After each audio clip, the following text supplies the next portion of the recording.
Good evening, everyone. Welcome to Grid Live Encore. I'm Ben Schneider alongside Brandon Crosslin. And look who's here.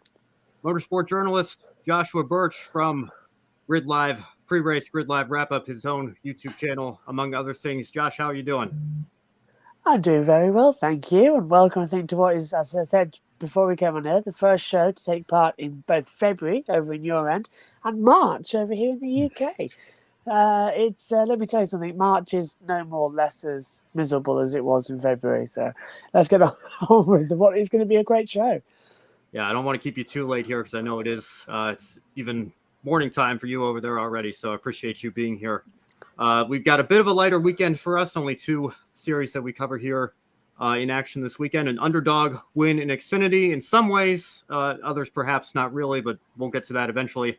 And the grandson of an F1 triple world champion picking up right where he left off 7 years ago in the INDY Lights season opener. But before we get into all that, I do want to briefly take a moment to address some more serious news.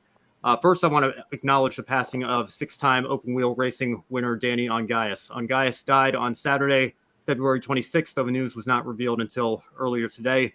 In addition to his 6 USAC wins, he competed in 11 Indianapolis 500s, including 1981 when he remarkably survived a horrific accident. Ongais' best finish at Indy was 4th in 1979, and in 1996 he came out of retirement after the death of Scott Brayton. At age 54, drove to a remarkable 7th place finish. Our thoughts are with the Ongais family, as well, of course, with the people of Ukraine. Today, we received an update on the motorsport industry's reaction to the ongoing crisis in Ukraine. The Ukraine Motorsport Federation has asked the FIA president to ban all Russian license holders. The FIA said they give their full support to the Automobile Federation of Ukraine. This move would ban drivers like Nikita Mazepin from Formula One and any other Russian and Belarus license holders. New FIA President Mohammed Ben Sulayem has called for an extraordinary meeting of the World Motorsport Council tomorrow to discuss the matter. Now, Kobe and Adam will have a full report on this story as it develops on Grid tonight, Wednesday night, right here on the Grid Network. But Josh, since we have you on the show tonight, I know you cover Formula One a lot, obviously, for your channel and here at the Grid Network. I want to get your thoughts. What does this mean for Mazepin in particular? And what is your overall reaction to the news?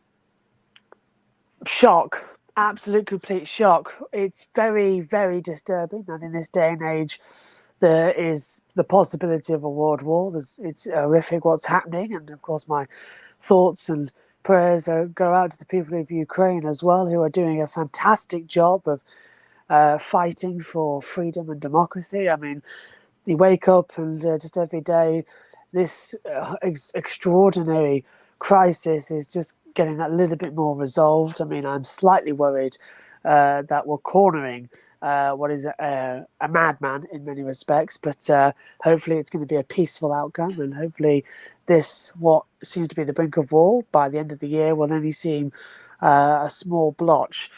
Going on to a motorsport side, it's very unusual that Formula One has been put in such a premier position where it's actually the sport that is most affected by this fighting, of course, because of the direct link between Nikita Mazepin and Vladimir Putin as well, through Nikita's father, Dmitry Mazepin, being one of the major supporters and major backers of the government as well for Vladimir Putin. From what I understand, what this means for Nikita Mazepin was that even before the Ukrainian government and the Ukrainian racing authorities said to the FIA, would you please consider banning all of the Russian and Belarus racing licenses?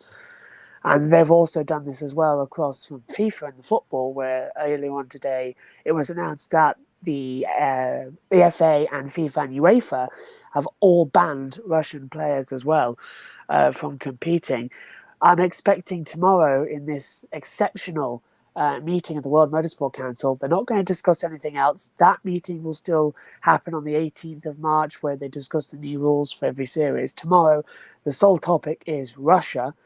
From what I understand, they are going to relinquish Russia's right to take part in any World Championship or any World Cup or anything sanctioned by the FIA. They're going to remove much like they already have the Russian flags, and even removed the RAF banner, the Russian Athlete Federation, in which Nikita Mazepin, Robert Schwartzman, and Artem Markelov race under as well.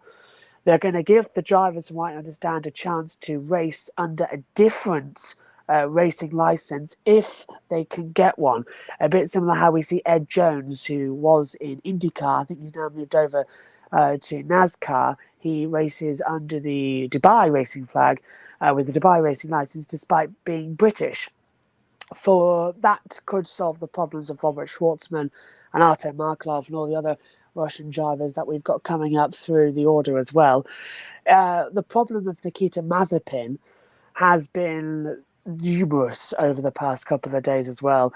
In F1 testing, the Haas team pulled him out of the media meeting on Friday. That was quite rightly done as well. They pulled Gunter Steiner out the day before. From what I understand as well, the Ukulele partnership, which had the Russian flag across the car as well. We saw it was removed for the final day of pre-season testing. We now understand that livery will not return. And for what I've been hearing as well, before it's made official at some point in this week, before the cars head off to Bahrain for testing on the 10th, 11th, 12th and 13th, of March, is that Ukulele have now withdrawn all of their funding, not by choice, it must be added, because Ukulele is owned by Dmitry Mazepin and his assets are about to be frozen as well. What a comment here as well saying Haas also had the Russian colours removed from the car, which I respectfully understand completely, we all do. It was the right decision for Haas to remove those colours. They did that of their own free will. Nobody made them remove it. Akin to Ferrari ran with Russian sponsors as well in the last day of preseason testing. We understand they're going to stay.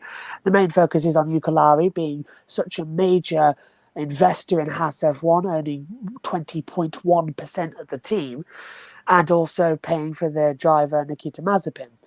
Now, with no funding going into the team due to Dmitry Mazepin having his assets frozen, there's no reason for Haas to keep Nikita Mazepin there on talent. I mean, I'm sorry to be blunt, but Nikita Mazepin has never really been that much of a talented F1 driver to begin with. We all saw what he did in Formula 2, and as well, from my own personal view of him, I never really liked Nikita's attitude, and especially as well what happened in Dubai at the end of 2020 as well was something that is abysmal.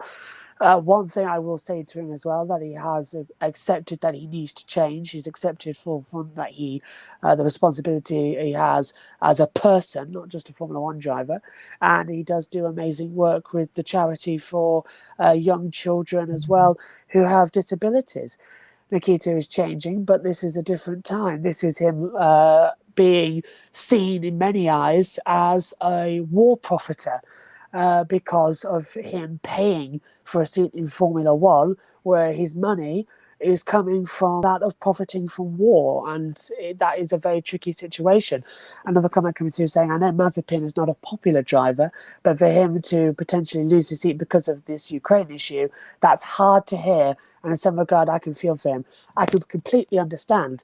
I feel for Nikita Mazepin. It's not fair to lose a drive this way, especially as you haven't really had your shot in Formula One.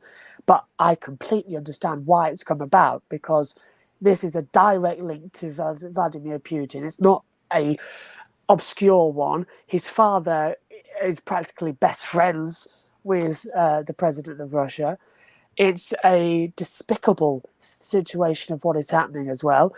We don't know what Nikita's and Dimitri's view is personally on this, because we haven't access to talk to them, and they won't be able to say anything anyway, because Russia sadly doesn't have freedom of speech. We've seen that very clearly over the last couple of days.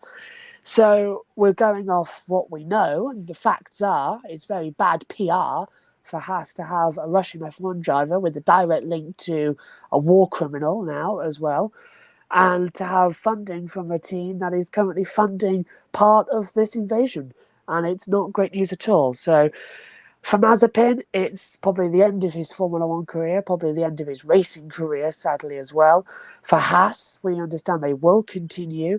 They have the funding from Gene Haas to continue.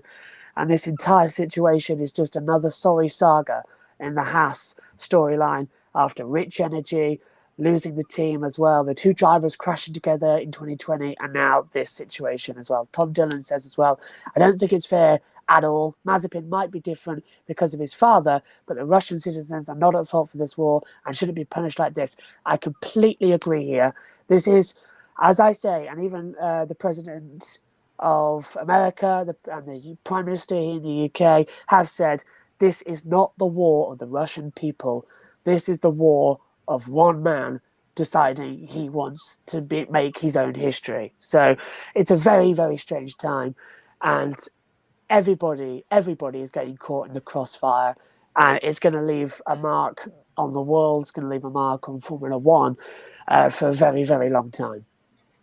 Well, Josh, just real quick, I see we have some comments coming in from M. Tiller 2006, and I got to say, I recognize that name from some game show videos. That's another major interest of mine, and seeing some of his grid videos and things like that. So it's really cool to see paths crossing here and see him in the chat tonight as well. But he has a couple more comments. Myself, a disability advocate, I can respect Mazepin for his support of disabled children, especially cerebral palsy. And he chimes in here and says, no, I don't think it's fair at all that the FIA can make decisions preventing Russians from competing. Not all of them are bad. So, Josh, just real quick here, because we do have a couple of series to cover, but that was going to be my follow-up question. Obviously, Mazepin's situation is different because of his father and his father's connections with President Putin himself. What do you make of this thing potentially going into effect and affecting drivers such as Schwartzman, who are largely innocent in this whole ordeal? It's verging on xenophobia for me personally. I mean, you can't punish the entire Russian population for the acts of a few bad people. I mean, this entire planet as well, the human race is not exactly whiter than white, is it? It's not clean through and through. We've got some horrible, horrible things in our past as well. But we don't criticize each other for that as well. We move on and we make the world a better place. In this instance, I do not agree with the fact that we are seeing great racing talent being forced out of the sport in terms of what is practically the fear just because they are Russian. Mazepin is a different case completely. But the likes of Robert Schwartzman, Artem Markelov as well, some really great drivers. I mean, Robert Schwartzman could have been on the F1 grid this year as well. These are some amazing talents that have got nothing to do with this as well. My only hope, my really only hope, is that they are allowed to race under a different racing license, as I explained earlier, like we see with Ed Jones. I must clarify this. This is not a ban on Russian people competing in motorsport. This is going to be a ban on the Russian flag and the Russian Athletics Federation competing at a world championship level. So the people themselves can, in a way, what I've seen it says, they can denounce their country, denounce their government and their racing license and go race for another country. I mean, we've seen it done before. It can be done, and I hope it is done, because I don't want to lose the talents of these drivers. I mean, a final point on this as well, I think it was absolutely the correct decision that we weren't going to race in Russia at all at Sochi, even before the decision was made that they were going to wait and see what it was going to be like as well. Everybody was saying, no, we're not going to wait until September and hope this all blows over. We're making a statement right now. The drivers themselves were making the statements that they weren't going to race in Russia. We were seeing that TV channels weren't going to broadcast the race as well. What this has done, actually, in many positive respects, if there's one positive that motorsport can take away from this, is that it seems to have opened the Pandora's box, finally, on human rights issues in motorsport as well. And hopefully we see a lot more in countries like Bahrain, Saudi Arabia, Abu Dhabi as well. And hopefully we just get a lot more solidarity between the drivers and Formula One, because I did get the sense, especially when we were in Saudi Arabia, there was a big disconnect from Formula One and the people of Saudi Arabia, and that wasn't on, because the amount of lives that were lost, the amount of time and energy that was put into building that circuit in Jeddah that wasn't legal at all in a modern world. It was just such a big disconnect. So personally, I don't think we're going to see the Russian Grand Prix back at all.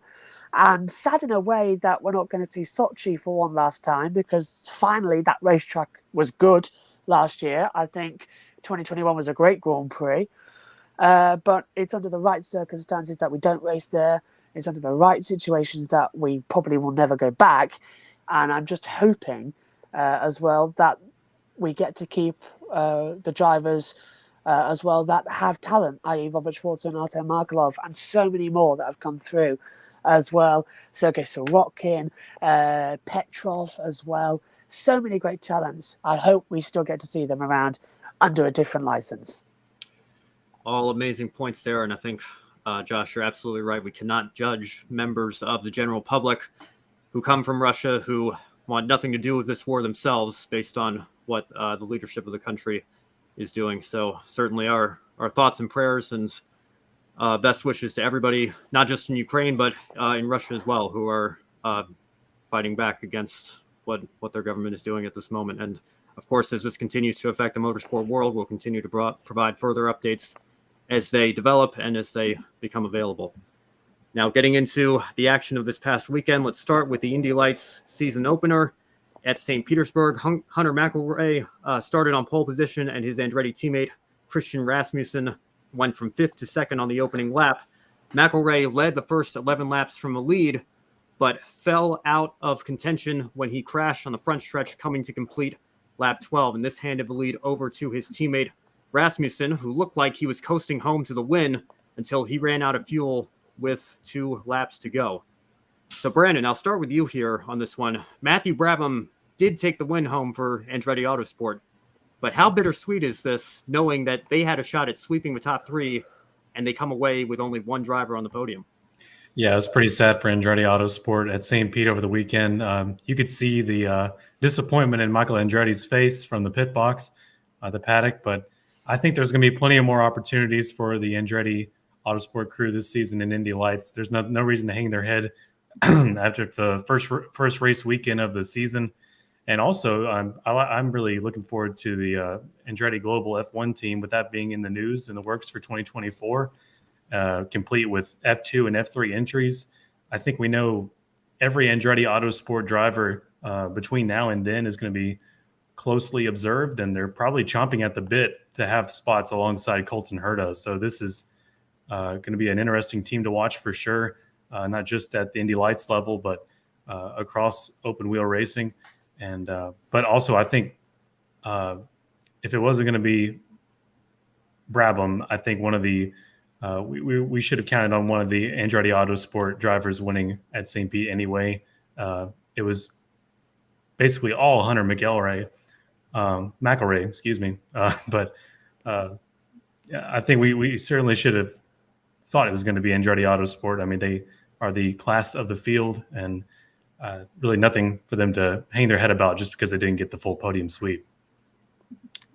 Absolutely, and this new Andretti global team that will not only race in Formula 1, but also Formula 2 and Formula 3 just sounds too exciting to resist. I can't wait.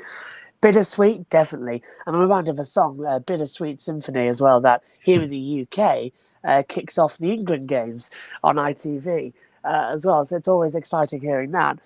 You always know it's football time.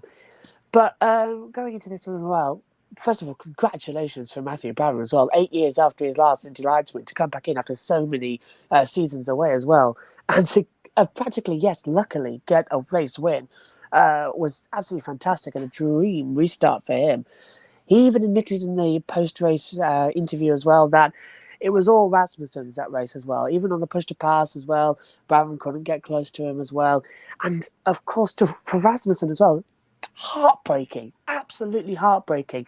The race, of course, extended 5 laps more than it was in 2021, and that it just changes the fuel strategy as well. Limited practice running as well, just changes everything up a little bit, and the cautions I don't think helped either. So that was a disappointment. And also just heading back as well. The guy who crashed as well, leading the race as well. That is from McLaren side.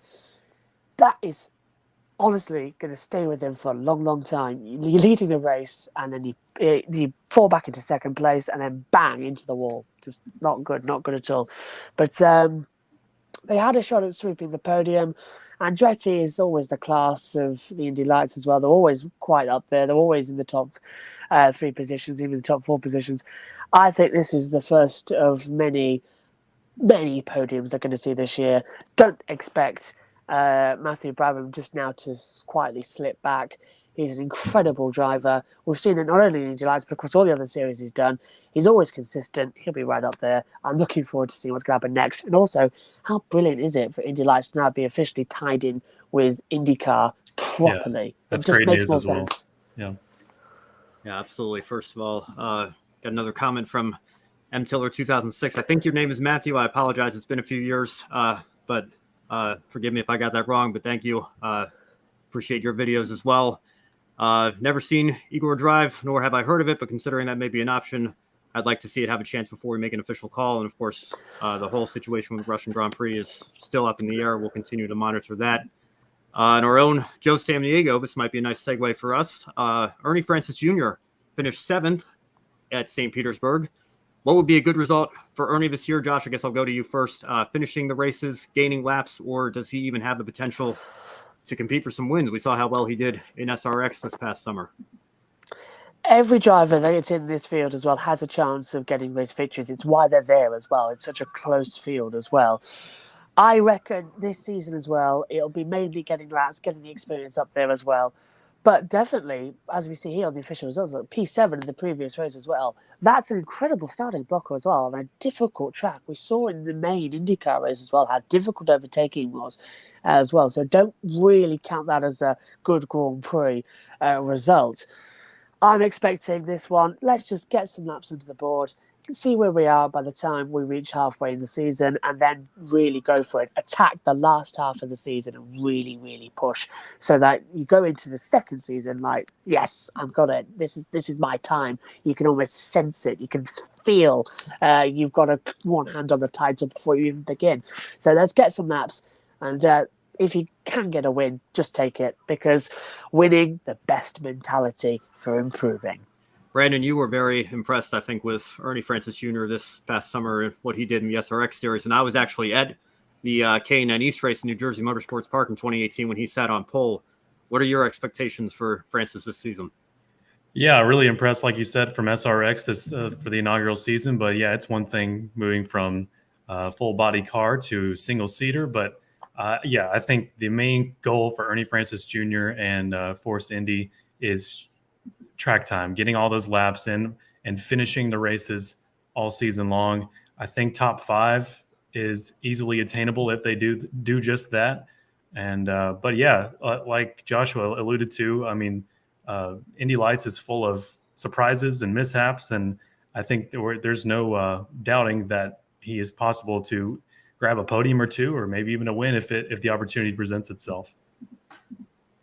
And getting back to Matthew Brabham here, as I mentioned, he'd been away from the series for quite a while. This win came in his first Indy Lights race since way back in 2015 at Long Beach. Matthew is the son of 1993 24 Hours of Le Mans winner Jeff Brabham. You might have recognized his last name there.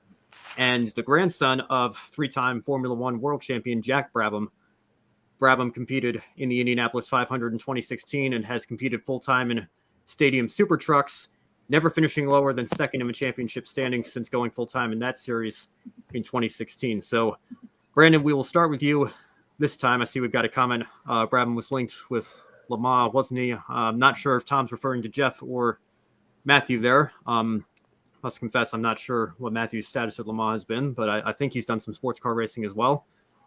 And close Ben, it's Michael. I thought I said Michael, but maybe I misspoke there. But anyway, I appreciate seeing you in the chat, Michael. It's great to have you here tonight.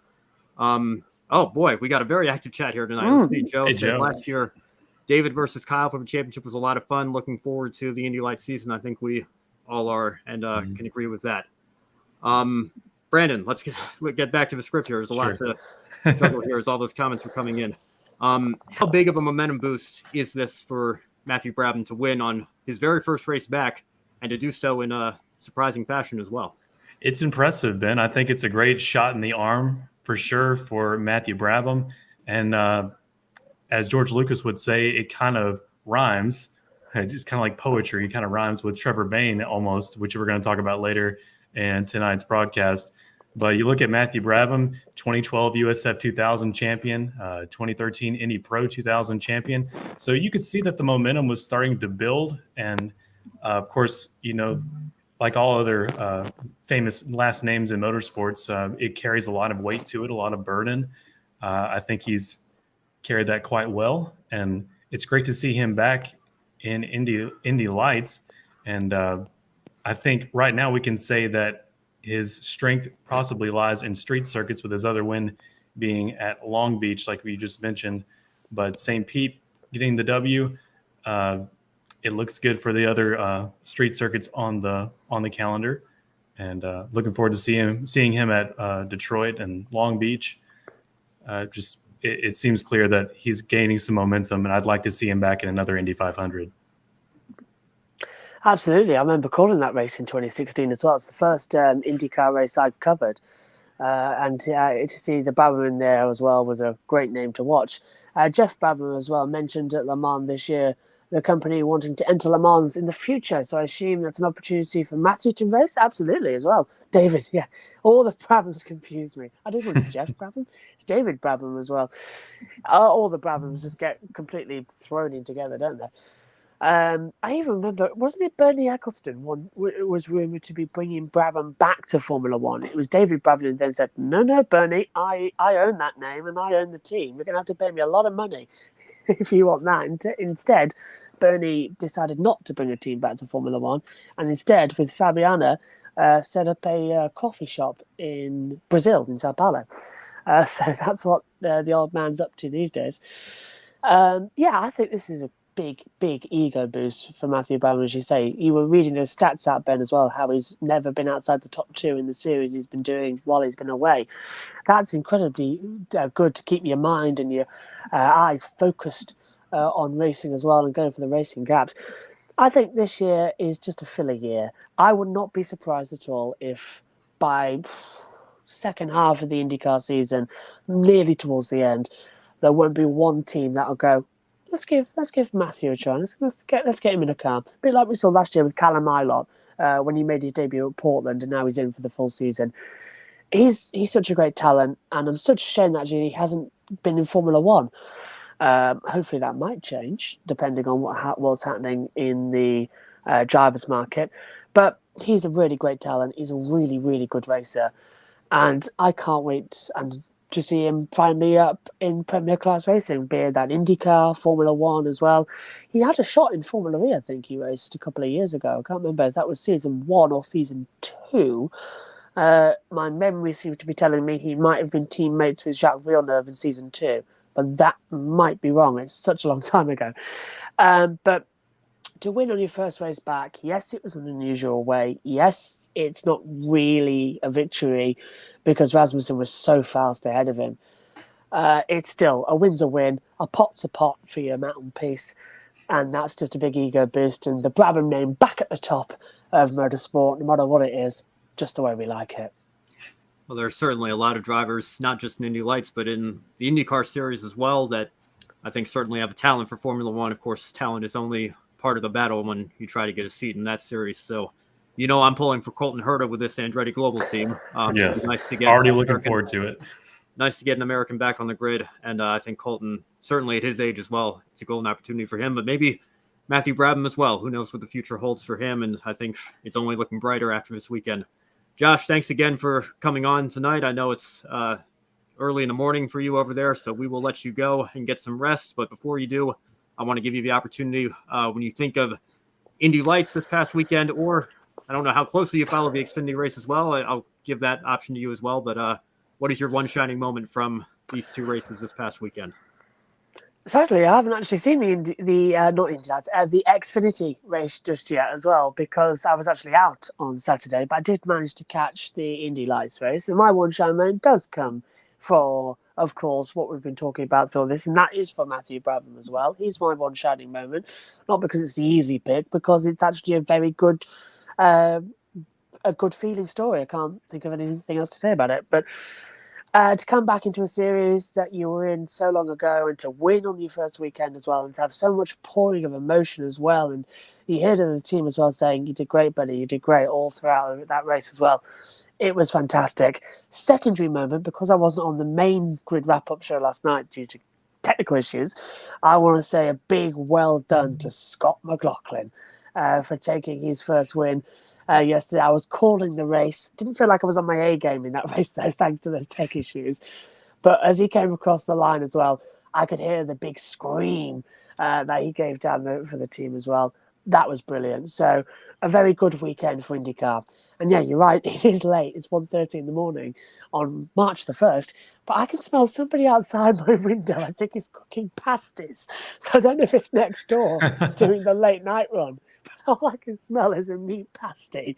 It's making me hungry. So before bed, I might have a little sandwich. Ask him for a scoop and then get some sleep, man. Yeah, I'm gonna knock on their window's just next door. I might just knock on it with a very long pole. Well, we will let you go investigate that and get a snack or go get some sleep, whatever you need to do, Josh. But thanks again so much. And of course, you're welcome back on our program anytime. Thanks for all you do here at Grid. Yes, and subscribe to Josh's YouTube channel as well if you're watching. I know your channel's growing as well. So congratulations on that.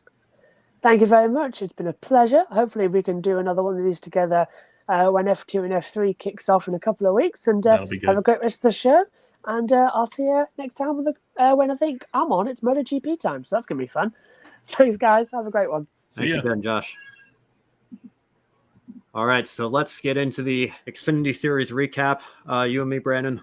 Let's start off with a lot of storylines we could pick from here, but I think the one that I want to start with is the comeback of Trevor Bayne. Now, Bayne won the Daytona 500 in 2011 as a rookie for the Wood brothers. Actually, wasn't even a rookie, wasn't even full-time, so didn't declare for Rookie of the Year, but came out as a 20-year-old, won the biggest race of the year, but he struggled to live up to the hype that moment created, and he's enjoyed really very limited success in the Cup Series since he moved full-time, only scored 15 further top 10s after that one over the 8 years that he raced in the Cup Series for the Wood brothers and for Roush Fenway Racing. Roush actually replaced Bayne mid-season in 2018. Matt Kenseth came in part-time to split the seat with him and do several races. And then in 2019, Bayne was out of the sport entirely as Ryan Newman took over the number 6 Ford. Now, Bayne's return to NASCAR was a bit of a surprise, but so far he has definitely proved the doubters wrong with a Stage 1 win and a third-place finish at Fontana on Saturday. So, Brandon, Trevor Bayne's been out of the sport largely for 3 years. I know he did some truck races with Nice Motorsports in 2020, but kind of surprising to see him be this fast right out of the gate. Does his success on Saturday say more about him or about Roush Fenway Racing's Cup Series program? I think it's pretty clear. This speaks to Roush Fenway's program in 2018. Well, what was then Roush Fenway Racing just not being up to par, and Trevor Bayne suffering from his equipment. And that may be wrong, but I think we can only assume that would be the correct answer. And I remember actually discussing that on my now defunct YouTube channel, Brandon Crosslin. I mean, the videos are still there, but I remember talking about Trevor Bayne the day that it was announced that he was being essentially kicked out of Roush Fenway in favor of the veteran Matt Kenseth. And it was just such a shock. Like, I didn't even realize like they could be in his contract for that to even happen. But yeah, I think this definitely says something a lot about Roush Fenway Racing in 2018. And it also says in the positive direction a lot about Trevor Bayne and the talent that is behind that still young man. Have a lot of respect for him, Knoxville native and fellow Tennessean. And I told my wife we want to go visit his coffee shop that he owns in Knoxville that he's been working on with his family in his off time. But it also this hints to the lack of performance that then Roush Fenway Racing had with the Gen 6 era of Cup Series competition. Now things might be a little bit different, but then I think it fell on Cat in the Hat's hands. Yeah, well, I think you've already seen it a little bit in the dual races, Keselowski's impact that he's had on that team, winning one of the races himself, and then, of course, Chris Buescher. If I had to answer this question myself, when it's that lopsided, I think it has to be a combination of both. Obviously, Trevor Bayne is a talented driver, and the 18 team obviously very strong in the Xfinity Series with Joe Gibbs and won the championship just this past season with Daniel Hemrick. So we know that that's a good car, but you still have to have a good driver to get a result like that and be up front and competing for stage wins and race wins and a podium finish there. At the same time, you saw what Matt Kenseth did when he got into that car. And I know Matt had been away for a little while and certainly wasn't in the prime of his career anymore, but I think he got a stage win at Indianapolis. He on did, the yes. Oval. He's had some good runs. We know what he's capable of. So the fact that he got in the car and really only ran marginally better than Bayne was running, Ryan Newman similarly, again, no longer in his prime, you could say, what he was doing with Penske and Stewart-Haas, and to a lesser extent RCR, but we know he's a good driver, and he couldn't get the results either. So, and you look at the 17 as well, no disrespect to Chris Buescher, but he still only has his one career win with Front Row Motorsports, so it's been a bit of a struggle for him as well. So to see how far the Roush Cup program has fallen is really quite staggering. You think of in 2005 when the playoffs at the time called the Chase only had 10 drivers, and they put all 5 of their cars into the Chase and made up half of the Chase field themselves. Now, obviously, they would have had to shrink to a 4-car team because of the new rules and everything, but to only have 2 cars and kind of go with this leaner, condensed model here and see if maybe rather than splitting your efforts among 4, if you condense it to just 2, maybe it would strengthen the team. And really, it hasn't happened. If anything, they've maybe even gotten a little bit weaker. Man, probably made it even worse. Yeah. I don't know how that works, but yeah, we'll see what Keselowski can do. And I think, like I said in this offseason, it reminds me a lot of what Tony Stewart did to Gene Haas's team in 2009. And within 3 years, he was a Cup champion once again. So I think the future is very bright. There's really, when you think about it, nowhere to go but up for Roush Fenway Racing. And I think it's kind of vindication for Trevor Bayne as well. I think he dealt with a lot of criticism that he wasn't backing up his shock Daytona 500 win when he was in the Cup Series with Roush. And to see now that it wasn't just him and everybody that's gotten in that car has struggled. And then on the flip side, to go out this weekend and get a victory or a stage victory and compete for a win and podium finish in the Xfinity race speaks volumes to his talent as well. We've got a comment from Joe. Trevor ends Steakhouse. That's his new name now. That's great. Autocorrect got him there. I think we know he means Stenhouse. Yeah. Had it rough at RFR, then hard for 2 younger drivers without a veteran there. And I completely agree. And it's important to remember. Autocorrect got him a couple times there.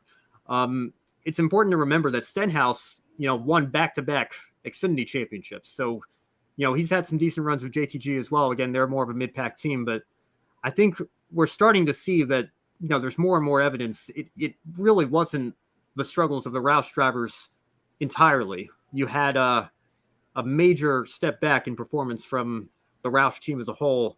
Really, I think right when Carl Edwards jumped ship and moved to Joe Gibbs Racing, I think was really the beginning of the end for their performance in terms of being able to compete for wins week in and week out. So again, I think Roush is starting to turn the corner a little bit. Again, very hard to,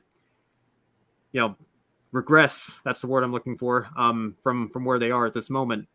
Really nowhere to go but up. But nice to see Trevor Bayne have a strong run. And he has actually set a very lofty goal for himself. He mentioned on the pre-race show that he has a goal of winning 3 to 5 races, and he's only scheduled at the moment to do 7 with Joe Gibbs Racing. So, Brandon, like I said, it sounds ambitious, but based on what we saw Saturday, is the lower end of that 3 to 5 something that is capable of achieving for Trevor Bayne? Yeah, man, T-Bayne might be onto something. That kind of shocked me too. Are you kidding? 5 out of 7? But when he hopped in that race car at Auto Club last weekend, I think we saw kind of what he's talking about. And I think looking ahead at his next races, he's got Phoenix, Charlotte, Nashville Superspeedway, New Hampshire, Las Vegas, and Homestead. He'll finish off on October 22nd. I think he has a fair shot to win Charlotte, Nashville, Las Vegas, and Homestead. I think his 2 weaker tracks might be Phoenix or New Hampshire based on what we saw today. But hey, the ball is in JGR's court now on their Xfinity program. class of the field, like we were talking about with INDY Lights, with Andretti Autosports. Same goes for JGR and Xfinity. Trevor Bayne has the best equipment for the situation he's in right now, and I think he's got the drive to do it as well. And there's no stopping him from getting this goal. Yeah, certainly couldn't ask for a much better start from Trevor Bayne. I guess there was only 2 positions he could have improved, but to be fighting for a win this quickly out of the gate. Again, I know he's done some truck races here and there with Nice, but really it's been 3 years and he's been running a coffee shop, like you said, Brandon. That's something completely different than driving a race car. And, it's like riding a bike. I guess it all comes back to you when you get back in the car. And I believe it's called Mahalo. I think you're right. Yeah. I believe you're right. Yeah. Great to see Bayne back up there and kind of proving his doubters wrong. Like I said, he dealt with a lot of criticism, and I think it's great to see him proving them wrong and having some strong runs. And hopefully that continues with the opportunities that he's got the rest of his season. Now, up front, it was, as I mentioned, an underdog win in one way. Bobby Dotter is the owner of SS Greenlight Racing and has had 320 starts as an owner prior to Saturday. This was his first victory, and he was the 1992 Xfinity Series winner at Motor Mile Speedway. So he has been in the sport for a long time. SS Greenlight Racing, of course, a smaller team. We know they have an alliance now with Stewart-Haas Racing, but still a feel-good story for them as Cole Custer took the victory in the number 07 Ford on Saturday. So, Brandon, like we mentioned, Bobby Dotter in particular, how big of a deal is this for him and his team? It's a big deal for this little team, and they've been an Xfinity field filler the last several seasons with several different names filling the cockpit. You had Joe Graff Jr. driving mostly all of 2021. Then they had, back in 2020, 9 different racers filling the cockpit, and then 2018 and 2019 being the last full-time seasons with Spencer Boyd and Ray Black Jr. respectively. It's a big deal for them. I'm kind of, again, like you, I think I'm just like you. I'm kind of conflicted that, yes, it is a win for a smaller team, but also it's a bushwhacker win with Cole Custer. But I might have been more impressed if it wasn't a Cup Series regular. But it does possibly show the power behind SS Greenlight Racing's intermediate program. And I think if they just get the right driver that's not a Cup regular to get the job done, I think this was a good test to show them exactly what their equipment is capable of given in the right hands. Well, you bring up a good point. Nice segue to a follow-up question here. I've talked a lot on this program. I'm not a fan of Cup drivers in the lower divisions. This is Cole Custer, of course, his 3rd season in the Cup Series with Stewart-Haas Racing. And like I mentioned, SHR formed an alliance with Bobby Dotter's Xfinity team this offseason. And Custer, this was only his 2nd start since he came close to winning the championships in 2018, 2019 in the Xfinity Series. So he's been away for a while for the most part, and still a young Cup driver. I see Joe's got a comment as well. Yes, especially if you have a young driver coming up to Xfinity. Assume that's reference to Bobby Dotter's team. So, yeah, certainly some good opportunities I think are going to open up for some young drivers, especially after this win. Getting back to the follow-up question here, we've talked about this subject a lot. For those that don't like Cup drivers in the lower levels, do you think it's fair to criticize the practice as much in a situation like this, or do you see this as something completely different? Custer's still a young driver. This is more seat time for him. It's not, I know they have the SHR lines, but it's not fully a Cup team in Xfinity like Joe Gibbs Racing is with Kyle Busch, a Cup veteran. What are your thoughts on the situation? It's not as bad with Cole Custer, I suppose, when you do compare it to the man Kyle Busch, then it's certainly not as severe. But yeah, it's fair to criticize, though, as long as we can acknowledge that Cup drivers, regular Cup drivers coming down to the Xfinity level is not a new practice. It's been going on for a pretty long time. And I think it probably has more negatives than positives, but the positives are good sometimes, getting these fresh young faces, some really hard-nosed drivers to race against. But unfortunately for the fans, it ends up being the Cup drivers that usually take the victory in the secondary series. I think Cole is a great way for Bobby Dotter to see what the 07 machine's capable of. He just needs to find that up and coming talent in the Ford camp somewhere that'll be able to deliver those championship contending results. Yeah, I completely agree with you. And like I've said, as strongly as I feel about one side of the issue, I always understand. I always try to understand in most situations. Of course, there are some issues where I feel like, morally you have to come down hard enough. But, in an issue like this, when it comes to a rule and a regulation in NASCAR, it's, I think, healthy for us to understand where the other side is coming from and the good points that they might make here. Again, this is, I think, very different from Kyle Busch coming in and doing it.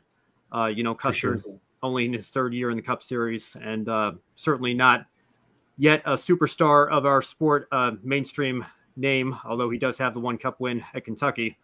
Joe's asking, is Custer in a contract year? I must admit, I'm not sure of that. I know that the contracts have become more and more secretive over the years.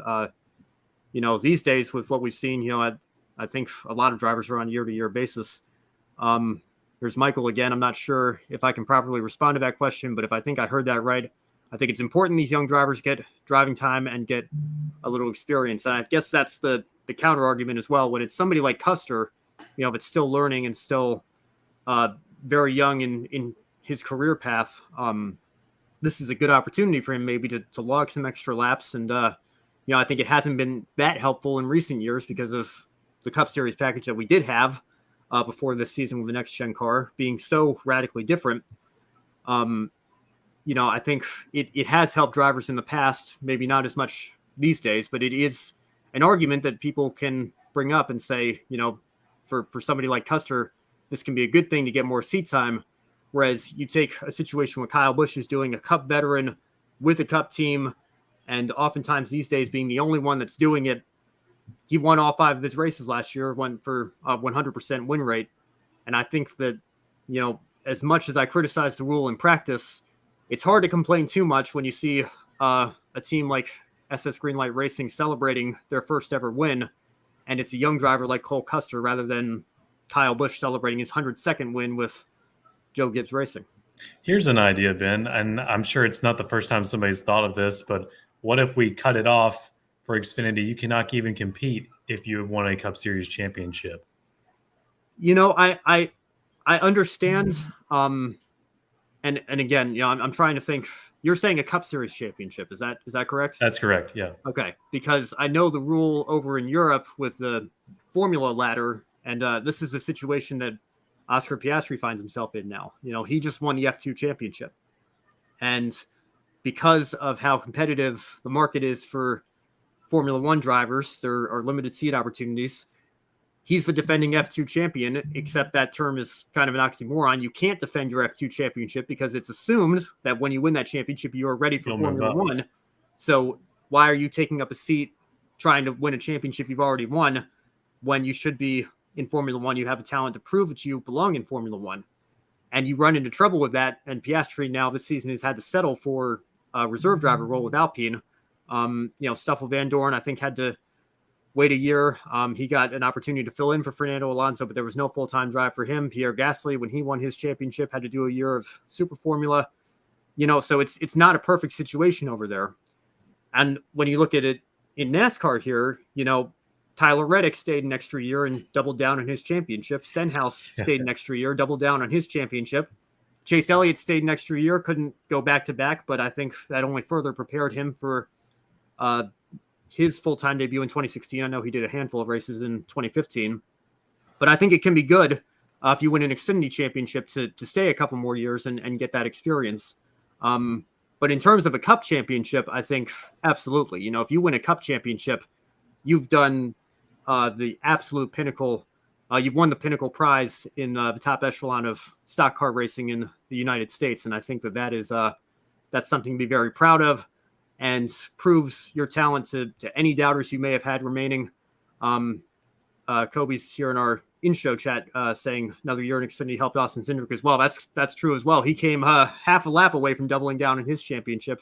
Daniel Hemrick stole it right at the end there.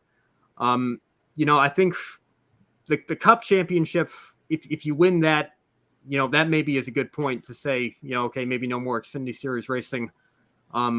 I think when they first started introducing the limits here, you can correct me if I'm wrong, but I think there was a limit like Kyle Busch, a driver like him is only allowed to do 10 races.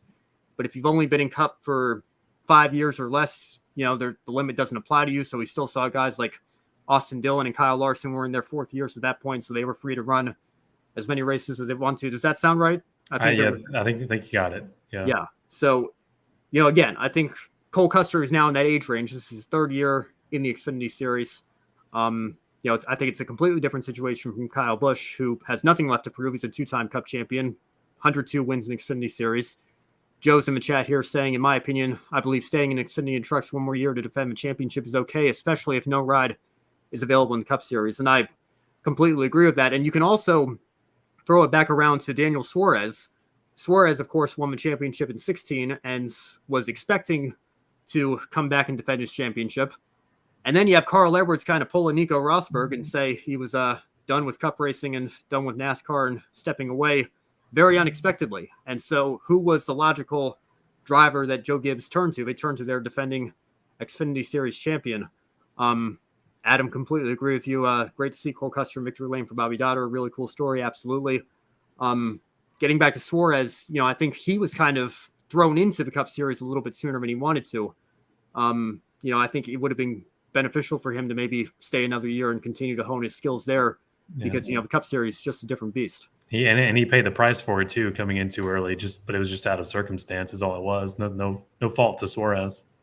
Yeah, and Suarez I think is a guy that I think has been a little bit unfairly judged as well. I think he had a decent year in 2017, all things considered. To be thrown in a month before Daytona and say, by the way, you're coming up to do the Cup Series now. To fill the void of, I think most people would agree, a future Hall of Famer, Carl Edwards, stepping away, and to be thrown in like that, that has to take a toll on you mentally and put a lot of pressure on you to perform.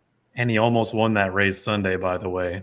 He did. Very close. Daniel Suarez, I know we talked a lot about him yesterday. I think Trackhouse is going to get a win.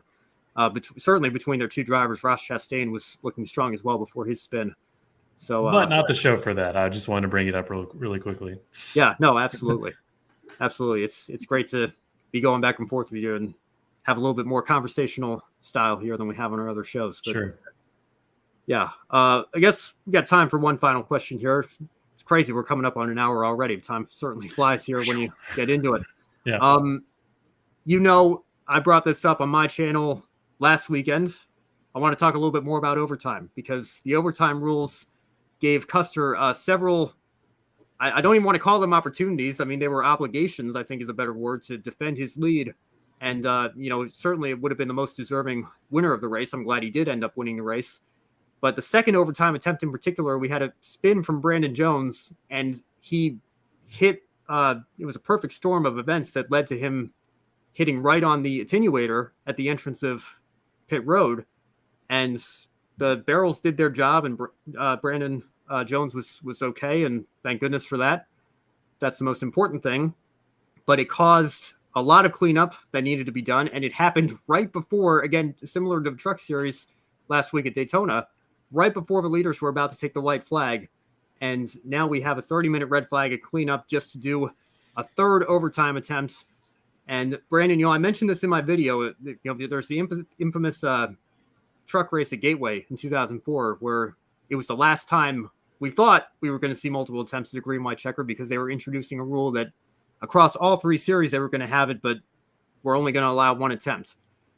You see what we went through in the Xfinity Series on Saturday. Is it time to rethink having unlimited attempts at a green white checker finish?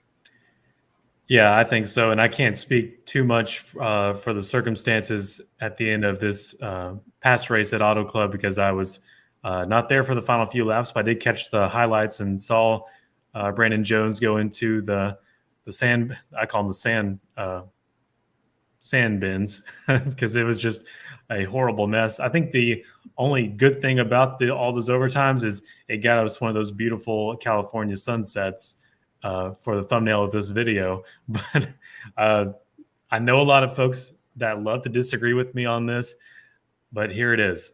I am a finish under yellow kind of guy. I'm sorry. I like the true raw. You don't have to apologize rules. to me. Huh? Yeah. Well, see, thank you. But there's been other shows I've been on before with some of my friends from Indianapolis where I got a lot of pushback from talking like this. One of our guys wanted only green flag finishes, and maybe one overtime max at some places, depending on where it is. But anything that provokes the sport to start acting more like scripted entertainment under the banner of, well, we get better TV ratings because of it, you'll find me not agreeing with it. Because I was there. Well, no, I wasn't there. But when an Indy 500, for example, properly ends under yellow, is it always exciting? No, but it redeems itself because it feels right that the traditional rules have run their course and we get the true winner after the true distance of the race. My mind goes to Tony Kanaan and his win under the yellow at the 500.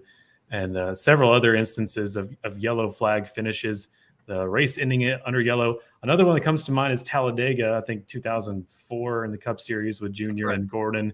And I remember asking my parents why they were throwing beer cans. Yeah, well, I think that's just Talladega.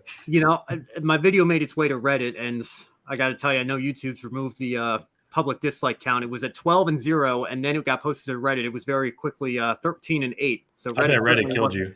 They certainly were not a fan. Yeah.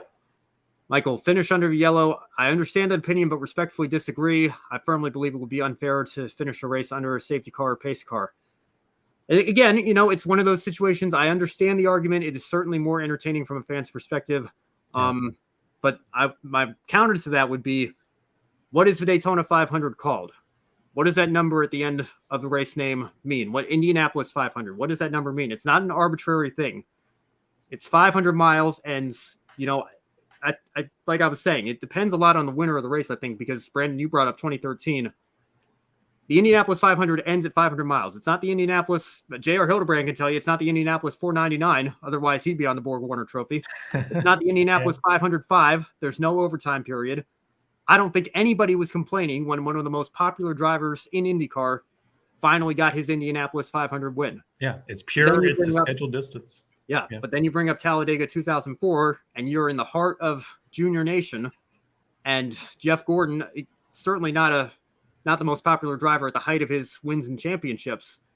He steals the win from Dale Jr. Dale Jr. doesn't get a chance to respond and counter on an overtime finish. And they're throwing beer cans and Pepsi cans all over the front stretch and tri-oval at Talladega because they didn't get their green flag finish. I got to think if the roles had been reversed, very few fans would be complaining. They'd probably just be caught up in celebrating the Earnhardt Jr. win. We've got another comment from Joe here. In my opinion, utilize the red flag, have a minimum of 3 laps left to race. Anything less, finish under caution. And I guess that maybe go back as well to the finish to the F1 season. If they had red flagged the race when Nicholas Latifi crashed, I think maybe, I don't know how much fairer a 3-lap shootout would have been over a 1-lap shootout, but it would have given Lewis Hamilton the opportunity to change tires as well. And then maybe it would have been a little more even. There's a lot of layers to it, but I think ultimately at the end of the day, I come down on the opinion of you have a scheduled distance. The guy that's coming across the finish line first at that scheduled distance, that driver should be the winner of the race. And, if it happens to be under caution, obviously it's a disappointment. But, those things happen sometimes. And Michael bringing up the Abu Dhabi 2021 incident as well. I get it, but it should be about racing, not following the leader.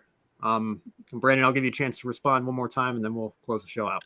Oh, well, I was just going to add to it. I think it's a disrespect to history with some. I mean, I know it's just an Xfinity race at Fontana, but I know we're talking about a bigger issue here. And I think it's a disrespect to especially your crown jewel races of motorsport when all these other winners that are on that trophy have won it under the scheduled distance. And then we start manipulating just the way the distance has always been by making it 501, 503, 505.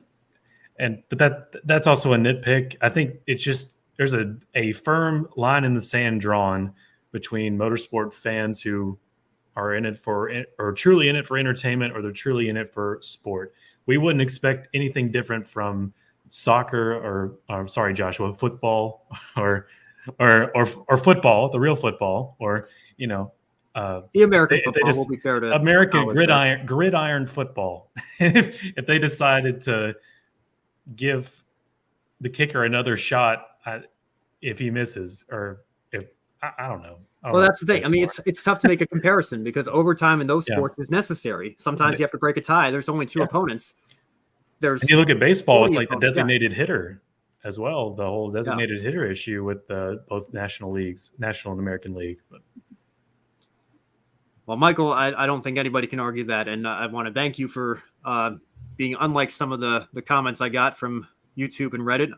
I appreciate and I welcome and champion respectful debate here. I think that's healthy to challenge us and help us understand why we believe what we believe and try to expose ourselves to the opposite side here a little bit. Joe bringing up Michael Waltrip winning the shortest Daytona 500. I mean, 272.5. Well, it's rain delay. Yeah, that's a little bit different as well, I think. And then again, there's nothing you can do about that. Although NASCAR, I think, has been a little inconsistent on that as well. I'm thinking, 2012, it was Tuesday morning and the track was on fire and everybody thought Dave Blaney was going to win the race. And, I guess they wanted to get a finish. Maybe they didn't want a smaller team stealing the biggest win of a year like that. They've had some calls that have seemed arbitrary there. And, we could keep going about. Yeah, I'm okay with folks having their own opinions about these things. That I mean, we all love motorsport. That's what makes us united. So.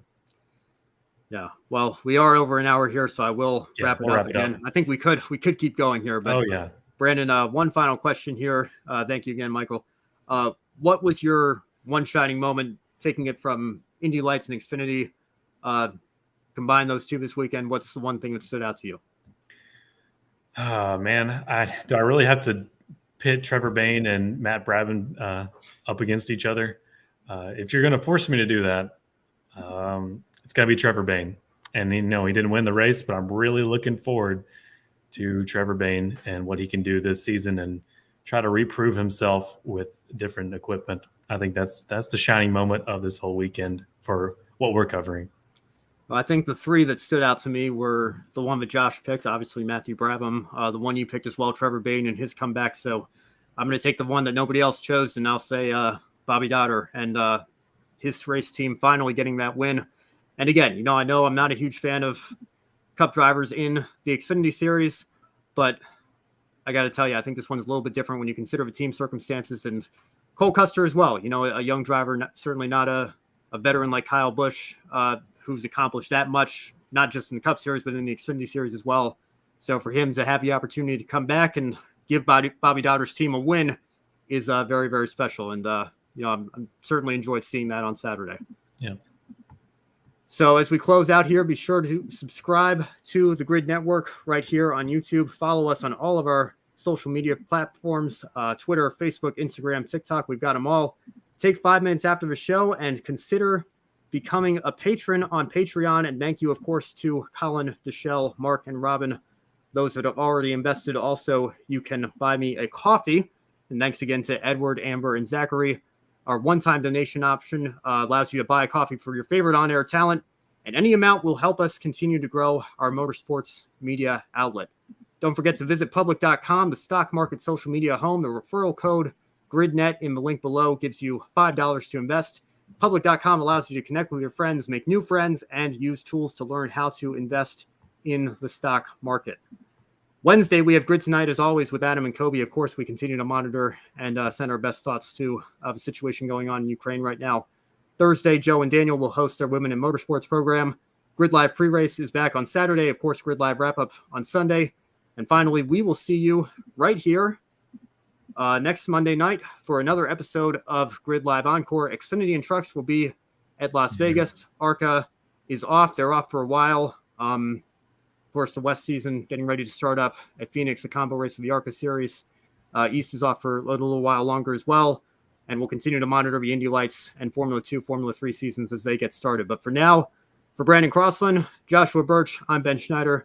Thank you all so much for watching. And as always, have a wonderful week. We will see you next time. See you after Vegas.